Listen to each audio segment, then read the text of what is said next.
Hello guys, gagawa tayo ng diagram ng automatic washing machine. I-convert natin sa manual. Ito po yung kanyang spin timer, yung kanyang toggle switch, at saka yung kanyang wash timer.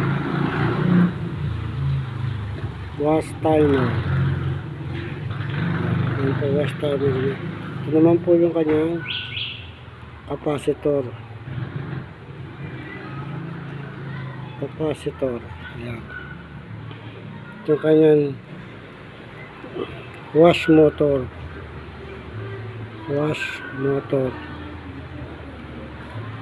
Isa na kayo sa drawing ko, no? Pero legit to. Yan, kompleto na siya. Line 1, line 2, spin timer, toggle switch, wash timer, at capacitor. Ganito po yan. Wala lang akong tagahawak eh.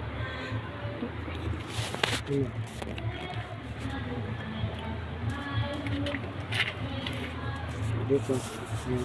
Ito po yung line 1 niya. Ito po yung kanyang common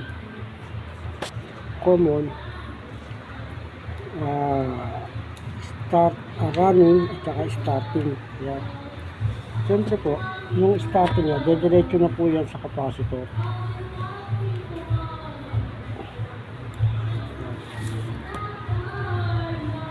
Ito po yung capacitor niya.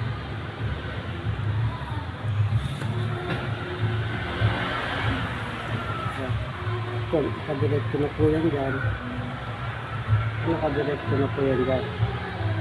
Motor at saka capacitor. Tapos na po tayo, dito na po tayo sa line 1.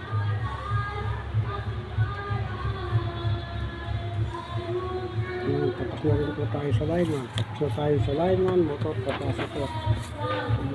Ito naman po. Ito po sa wash timer. Punta po tayo dito. Punta po tayo dyan. Tapos itong po isang line 2.